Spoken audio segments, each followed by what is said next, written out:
Weapons licenses for those convicted of intimate partner violence and those subject to protection orders will be revoked.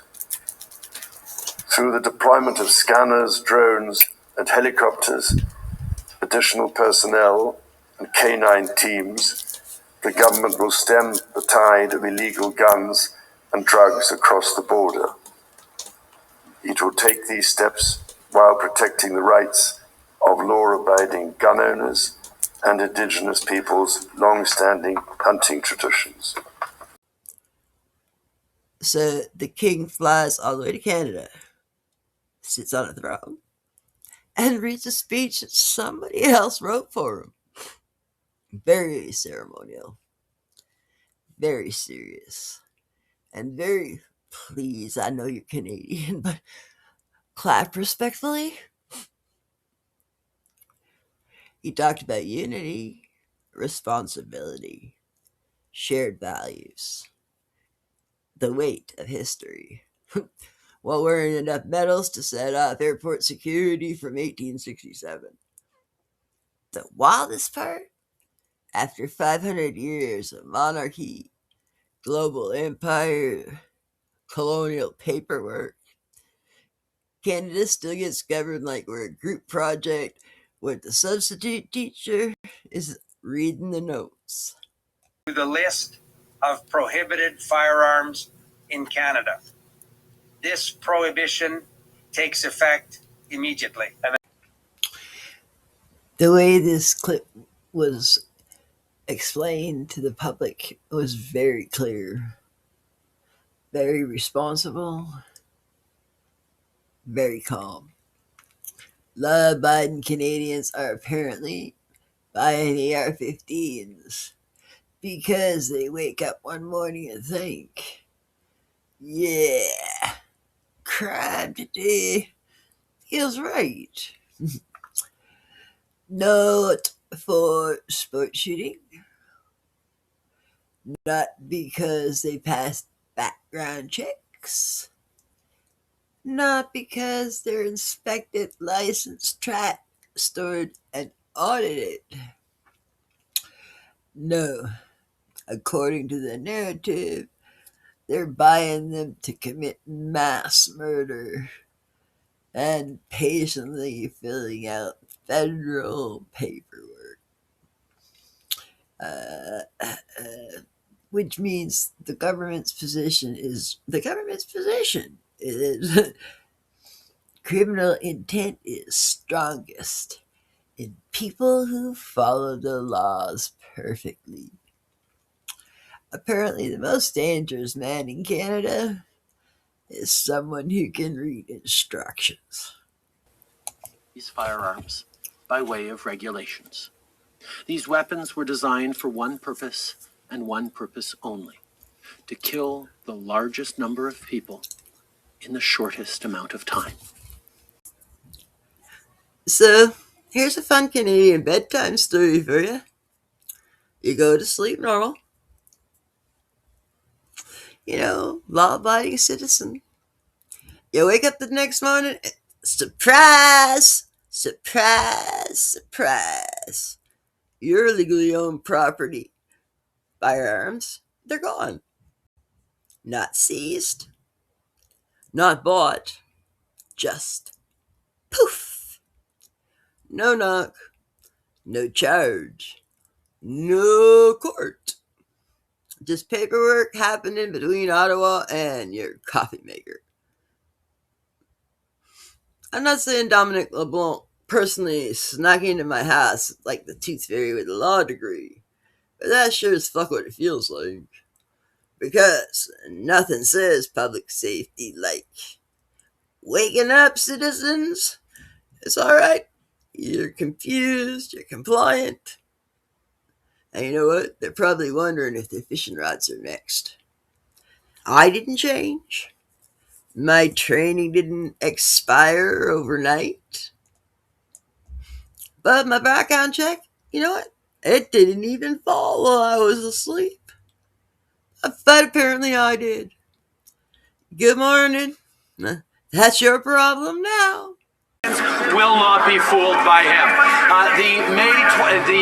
The order in council that made assault-style weapons illegal to use, to purchase, or to share or sell is still in place. The Conservative Party of Canada has as its official position that it wants to restore the legality of assault-style weapons in this country. And now he's spreading disinformation. Years after he promised he was going to ban these so-called military assault rifles, they're still legal in Canada.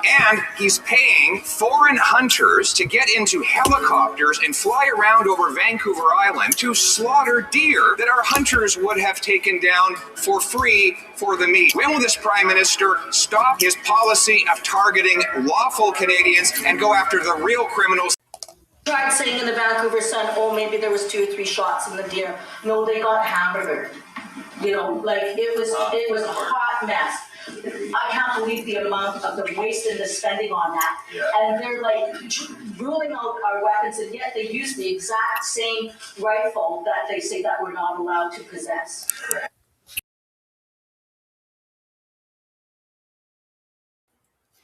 Former Prime Minister Justin Trudeau was fond of saying, nobody needs an AR-15. They talk about them like they're mystical creatures. They can kill faster. They can kill farther. Meanwhile, the government needs a helicopter, 3 permits, and a pilot with a PhD to shoot a deer that's already judging them. Nobody needs an AR-15. Even China has shooting teams, which tells me 2 things. 1, marksmanship isn't a Western crime fetish. And 2, if China can separate sports from slaughter, maybe our politics are just bad at math. So, no, nobody needs an AR-15. But apparently, we do need a helicopter, a sniper, a field budget as big as my grocery bill, and a deer so confused it dies a secondhand embarrassment. We went from no one's trying to take guns to ban all the AR-15s. And you just saw, he made it quite clear he wants to ban handguns too. So I ask you, what happened to reasonable and common sense? So no, I'm not being extreme. I'm listening to what they're saying. The list of prohibited firearms in Canada. This prohibition takes effect immediately. I support law-abiding hunters. So what do they?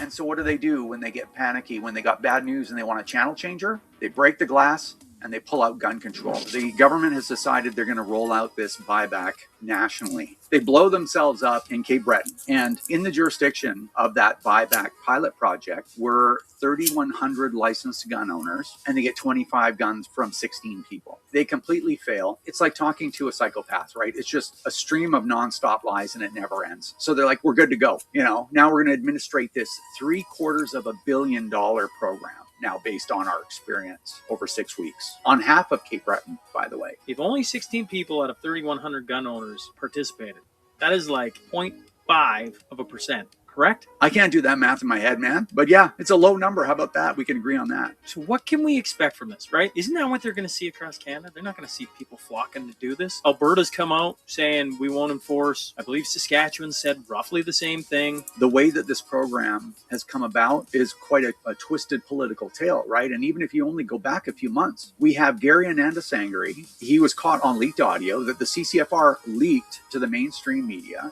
Don't ask me to explain the logic behind this program. And number 2, he said this is for votes in Quebec. We promised it, and gun control is a big thing in Quebec, and the electorate is expecting this. As cynical as a political exercise as you would imagine this is, it is this in reality. And interestingly enough, I was just on the Evan Bray show, and he said, well, it's interesting that they did this on a Saturday. And I'm like, well, how it works in Ottawa is when you have new... Weird couple of years as the Trudeau Liberals, now the Carney Liberals, have decided to ban hundreds and hundreds of variants of different firearms, long guns, hunting guns, duck guns, all kinds. And they've just put them all under the military assault weapons ban that they announced in May of 2020. Now, they said they were going to buy back those guns. I know, they never owned them in the first place. That's why I call it a so-called gun buyback. But they haven't even gotten to that position to be able to do anything yet. So what is going on here? Tracy Wilson is with the CCFR and joins me now to talk about this. Tracy, we had these comments from both Prime Minister Mark Carney on Ryan Jesperson's show talking about how this is a voluntary program. We had Minister Gary say, oh yeah, it's a voluntary program, but nobody would explain what that is. Do you know what that means? Yeah, I know exactly what they mean by it being voluntary. So gun owners actually have three choices. You can participate in the confiscation program, provide the government your legally acquired firearms. Now, just so folks are clear, let me pause you there. Is that what you're calling the buyback? Yes. You're calling it confiscation? Yeah, it is a confiscation program. So that you're right. They didn't sell them to us in the first place. But yeah, the buyback. They've never owned these guns, but no, they're demanding you hand them over. Yeah, I highly doubt many of them would qualify for a firearms license. But in any event, so you have three choices. You can comply with it. You can hand in your firearms to the government for destruction and hopefully get some sort of compensation for it.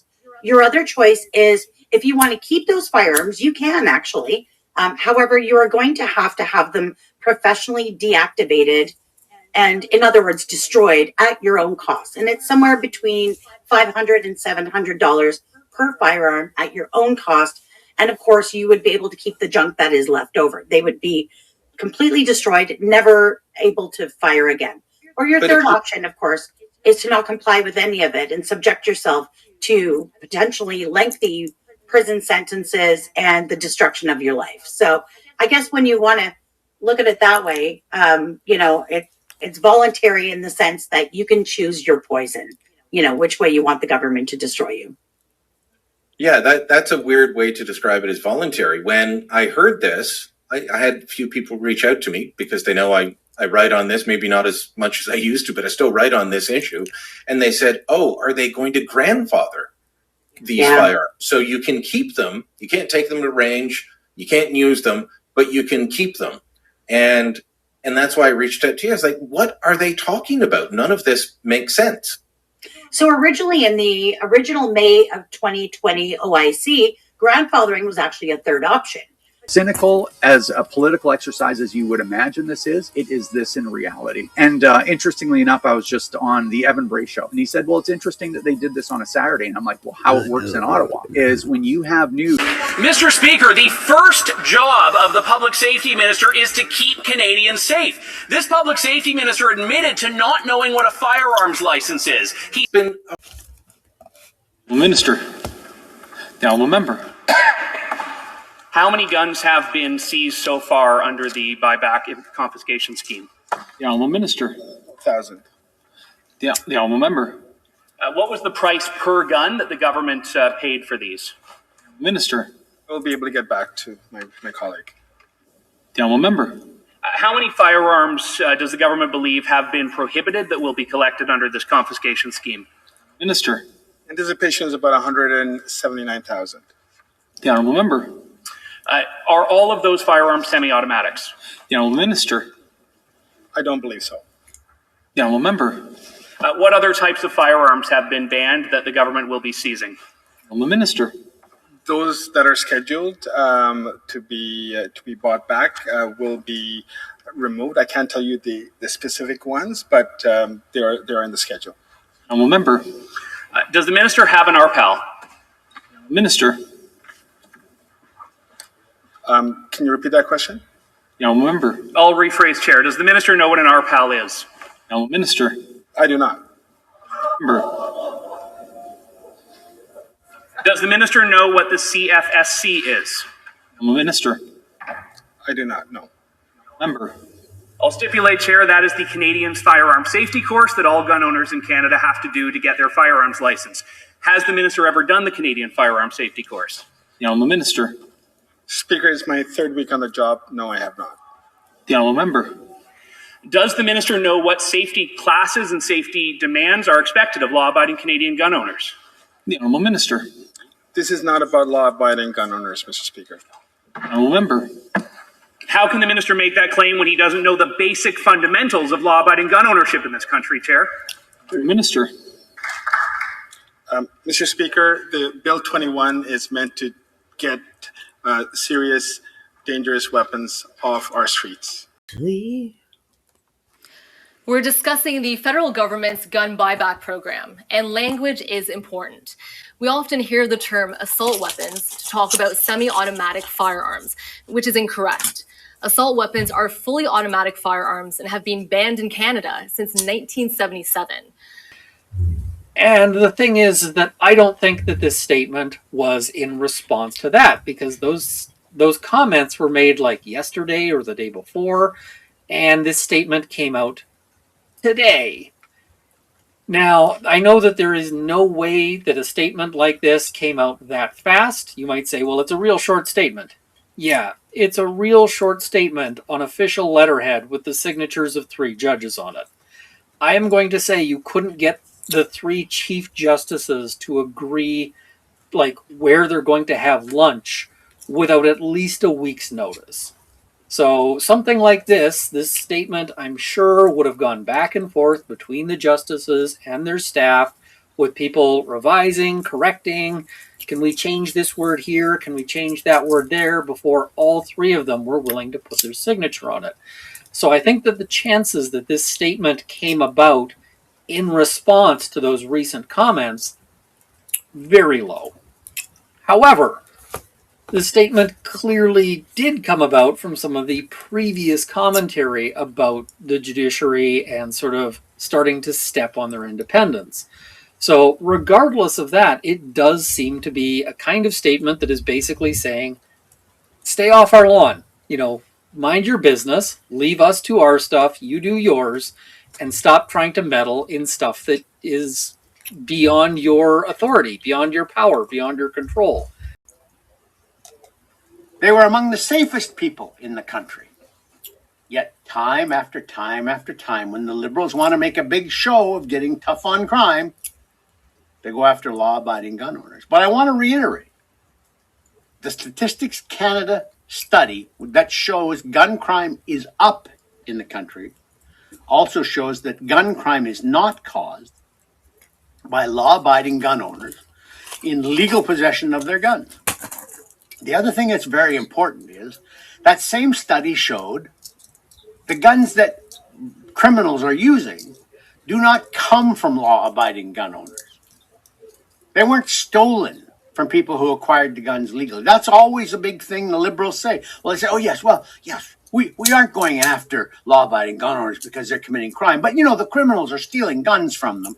So we have to have these really severe storage laws, and we'd really rather they don't have the guns in the first place so they can't be stolen. But the StatsCan numbers show they're not being stolen from law-abiding gun owners. They're being acquired illegally. Lots of them, most of them, come in from the United States. They're smuggled in by other criminals. That's what's causing gun crime in Canada. The spike in gun crime is the result of more smuggling of guns into the country and a greater criminal element because they're not being locked away. They don't have to worry about being let out on bail. They're let out on bail automatically. They get out of their prison sentences earlier. That's what's causing gun crime. These firearms by way of regulations. These weapons were designed for one purpose and one purpose only: to kill the largest number of people in the shortest amount of time. When I hear people say that's all they're for, I always wonder which day they're talking about. Because IPSAC exists, the International Practical Shooting Confederation, a global rules-based civilian sport. It's timed, regulated, safety obsessed. Born in all the right ways. Saying firearms are only for one thing is like saying a car is only for fleeing the scene of a crime. 2,500 makes and models of assault-style weapons have been declared illegal. Canadians can declare whether they want to surrender or deactivate their banned guns and get some cash back for it. The compensation program is voluntary, but compliance with the law is not. These banned firearms must be disposed of before the end of October. The deadlines are real. Please heed them. Gun control advocates call the buyback program a major step forward. I'm very, very happy, proud to be part of the government that does it. Nathalie Provost was shot 4 times during the 1989 Polytechnique massacre in Montreal. She's proud that her home province is the first to sign on. We are here today because of decades of advocacy that dates from that terrible day over 35 years ago. Natalie, we stand on your shoulders, and I want to thank you. This is the proof that when citizens work together tirelessly, they can move the system. Thank you. I'm pleased to announce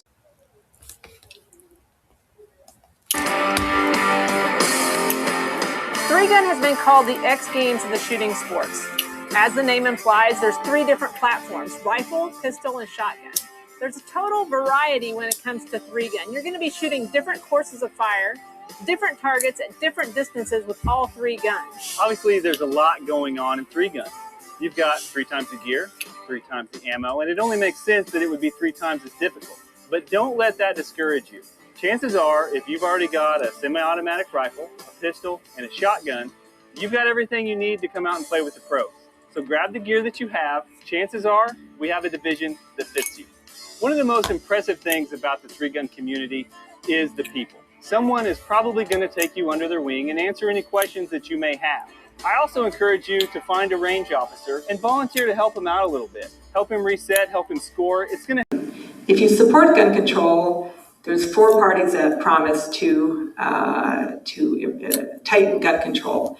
And to us, based on past performances, the Liberal Party is the one that has the strongest position. Mark Carney's Liberals are the best suited to implement additional gun control measures in Canada, according to gun control advocacy group Police se souvient, which says the Liberals are the federal party most likely to remove assault weapons from circulation and ban large capacity magazines. Police se souvient says the Liberals' proposed buyback program, which is already available to businesses and slated to expand to individual owners this spring, is another sign of the party's commitment. Having lost a loved one to gun violence as a result of easy access to an assault weapon, I urge all Canadians to pay close attention to the political party's commitments on this issue. Since May 2020, the Liberal-led federal government has banned more than 2,500 varieties of what it calls assault-style firearms, semi-automatics with sustained rapid-fire capability. The Conservative Party promised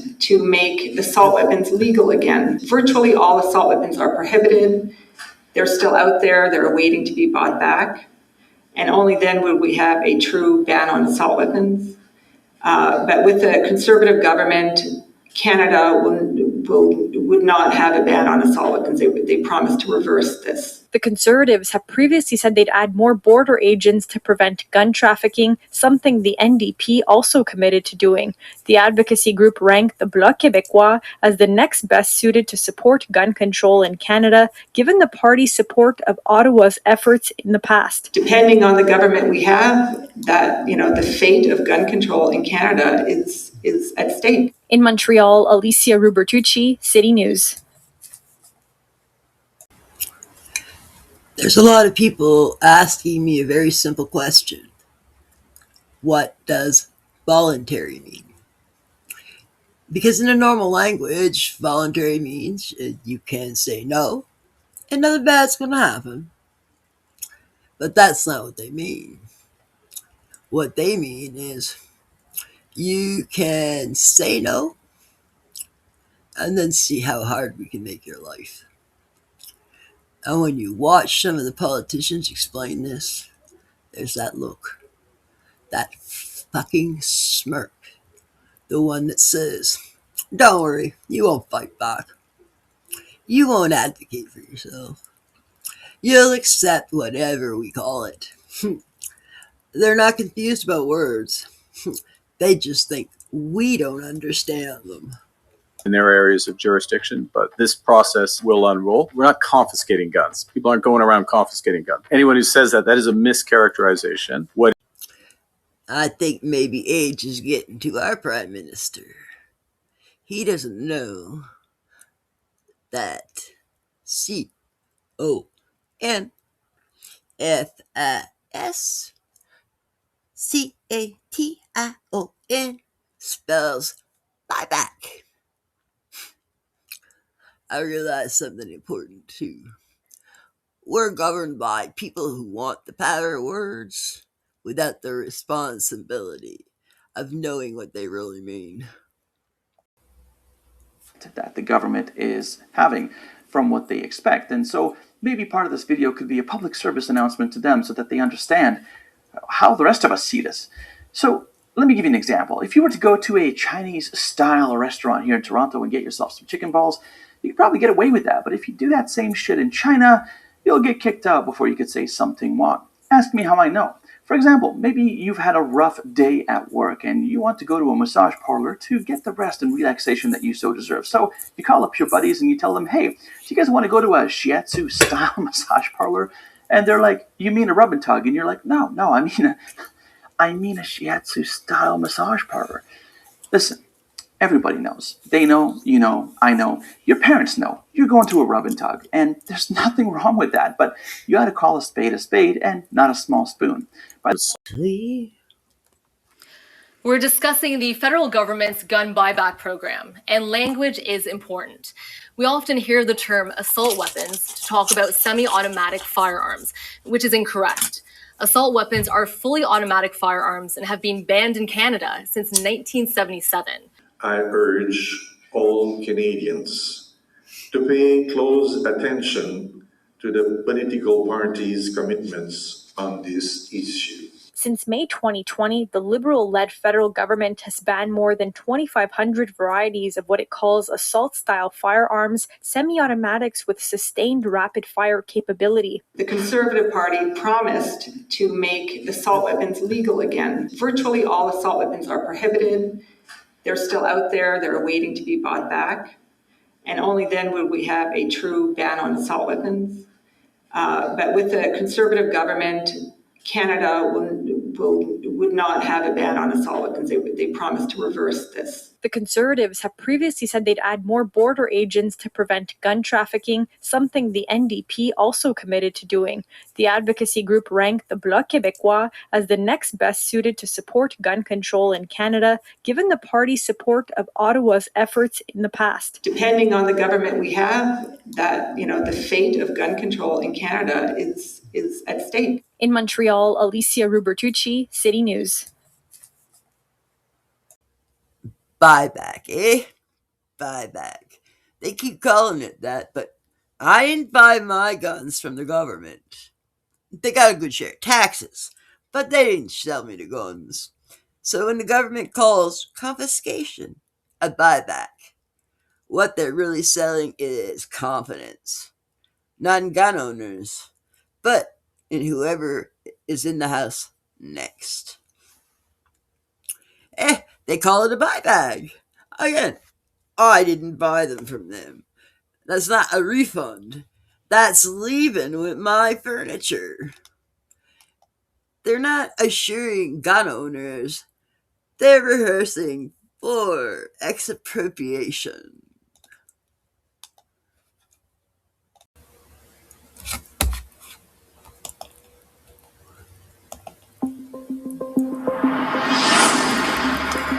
Today, I'm pleased to announce the launch of the assault-style firearms compensation program for individuals across Canada. As the Liberals announced the launch of their national buyback confiscation program, our Alberta director, Dwayne Gorniak, was at the Lloydminster Gun and Outdoor Sportsman Show with the Alberta Chief Firearms Officer. Here are her first impressions given minutes after the news broke. Terry, I'm just wondering if you can give us a quick breakdown or translation of what today's announcement really meant with the Public Safety Minister and what that means for us Canadians. Well, very hard to say exactly what it meant, because I can tell you what he said, although there has been a little bit of an issue with things being said that weren't actually what was meant in the past. But let that issue aside. Basically, what the Public Safety Minister, Gary Nandasangari, said was that they are proceeding apace with the firearms ASFCP, or as I prefer to call it, the gun grab. And on Monday, they will open the portal so that you can go online and declare what firearms you have and request compensation for them. And that portal will be open until the end of March. However, if you do not declare by the end of March, there is no chance that you will get any compensation for your property that they are confiscating. And even if you declare before that date, the minister said again that there is no guarantee that you will get compensation because they don't think municipal police services have the resources to do this. Nandasangari also suggested on the recording that the program was implemented to appease Quebec voters. This is something that very much a big deal for many of the Quebec electorate that voted for us. That tape was leaked by a gun owners' rights group, and the group says the tape proves that the buyback program is just for show. So is it, or will the program actually make Quebecers safer? Well, gun owners say no, and they say firstly that's because these guns aren't the right target. These were in the Canadian market previously perfectly legal for hunting and sporting activities, sport shooting, competition shooting, and a variety of different methods of hunting. Gun control groups say that's simply not true. The vast majority are military-style assault weapons. And not just daytime shootings, but shootouts between individuals. Like this one, captured on dash cam in August. One person using another as a human shield.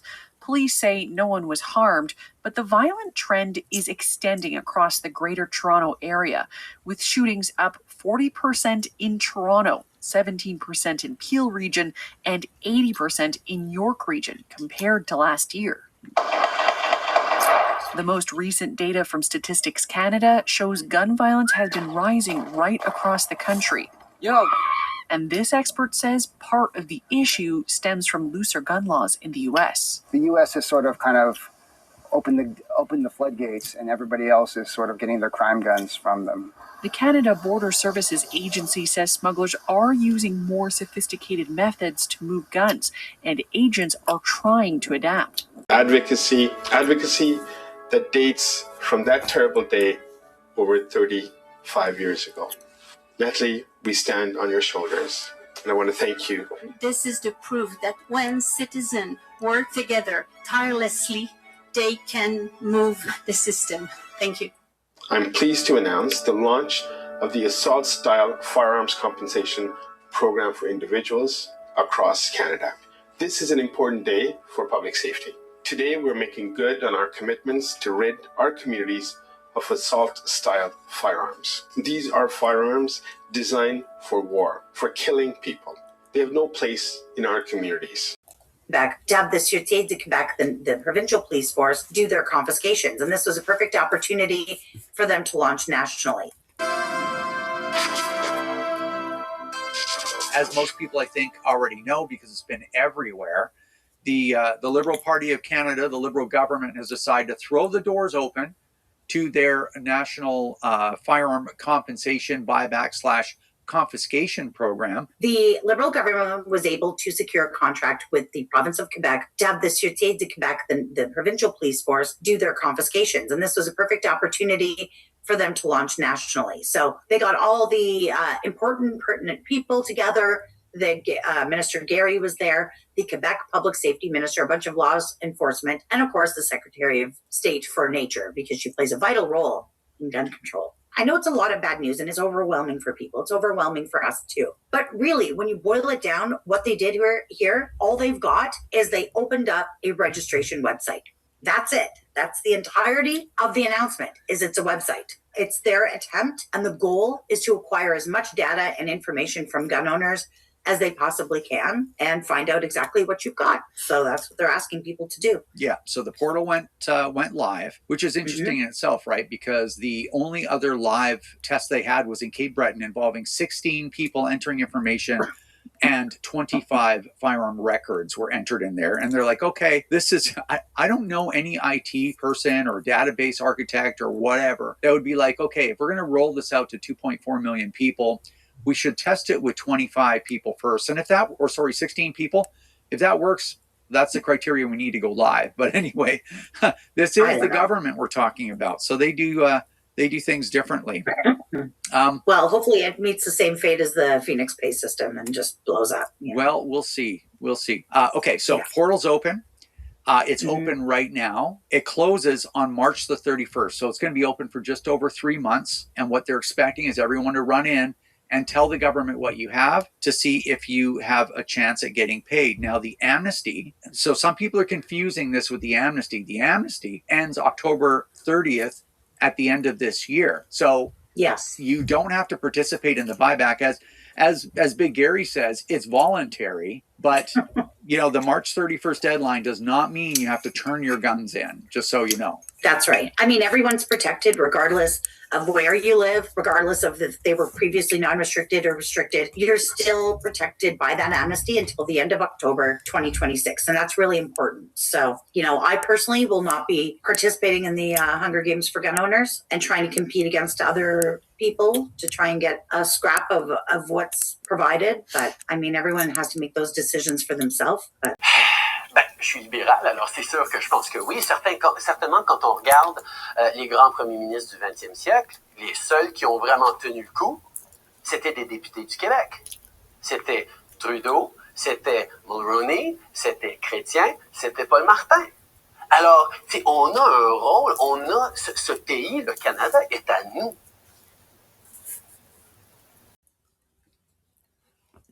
This clip is brought to you from Oslo, where I am currently on display at the museum as the Scream. Once you go up that hill in northern Ontario, past Kenora, it's flat. Just flat until Alberta. Well, except Saskatchewan, which there's a dip, which is not much of a dip. It's more like Canada taking a breath. And then he says Canada belongs to Quebec. Maybe that explains something. Because Quebec and Ontario politics have always felt the same to me. I lived there. I've watched it up close. That tone, that condescending tone, especially towards poor people. I've never been rich, and honestly, if I ever was, I'd probably end up poor again because I'd just be giving it away to everybody. So let's walk west for a second. Not politically, physically. Past Quebec. Past Ontario.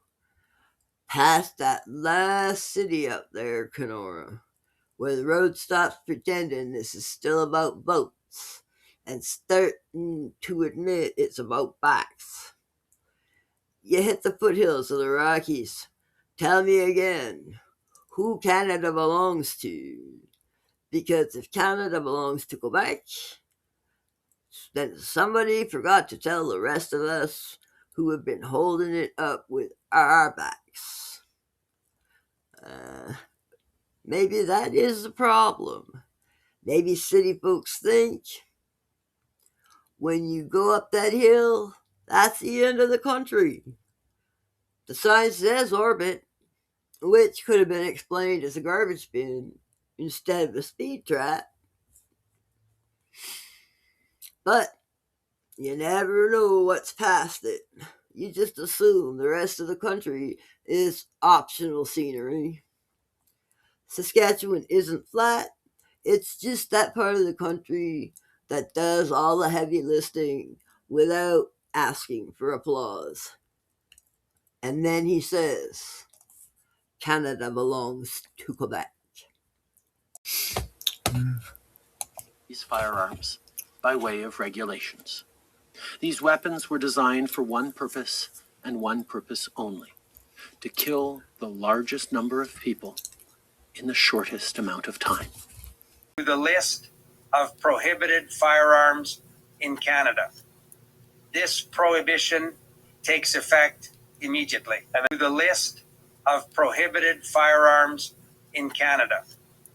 This prohibition takes effect immediately. And then they did the same thing again in March this year. Today, our government is finishing the job, adding a further 179 unique makes and models of assault-style weapons to the list of prohibited firearms here in Canada. I was recently on the Joe Rogan podcast, and he brought this video to my attention. And we have a culture where the difference is guns can be used for hunting or for sport shooting in Canada, and there's lots of gun owners, and they're mostly law-respecting and law-abiding. But you can't use a gun for self-protection in Canada. That's not a right that you have in the Constitution or anywhere else. If you try and buy a gun and say it's for self-protection, no, you don't get that. You get it for hunting. You can get it for sport shooting. You can take it to the range. No.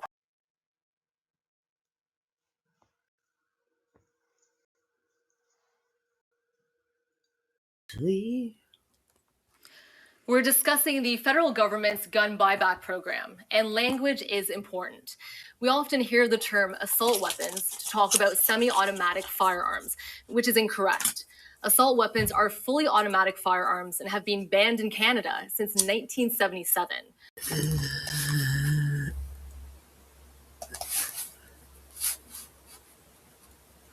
Lunatic extremist. Most people are reasonable people, and reasonable people tend to expect their politicians to also be reasonable people, except when it comes to anti-gun politicians.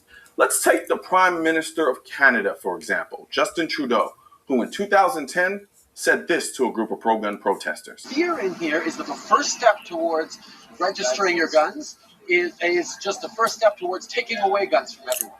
That's never going to happen because here in Canada, we have a culture that has grown up with guns and that respects the need to go out into the wilderness and shoot things from time to time. Now, fast forward 10 years later, and he's saying this. Effective immediately. It is no longer permitted to buy, sell, transport, import, or use military-grade assault weapons in this country. To protect law-abiding gun owners from criminal liability until they can take steps to comply with this new law, there will be a 2-year amnesty period, and we will legislate fair compensation.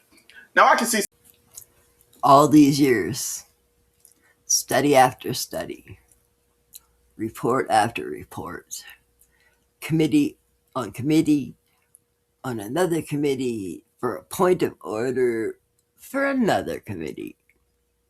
Millions of dollars, endless time, endless paper, all of it spent telling the public law-abiding gun owners are the problem. We're dangerous. We're vile. If you're not afraid enough, facts don't matter. And while that noise was happening, real people were dying. In Nova Scotia, a tragedy unfolded while the RCMP were still trying to understand what exactly they were facing. Communities lost their sense of safety. Families lost everything. And instead of fixing failures, instead of accountability, instead of protecting people, power reached for the loudest distraction available. Guns. Banned. Not through Parliament, not through debate, but by order in council. which is a tool that was never meant to do that. Paper power, optics, applause. And while all that money, time, and effort went into banning objects, women were still dying. Poor women, indigenous women, girls who were called street kids instead of daughters. Their safety was not funded. Their warnings went unheard. Their lies, they weren't urgent. So before we talk about bans, before we talk about symbols, before we talk about politics, we're going to talk about them. These are the women who were not protected. And now, I'm going to say their names.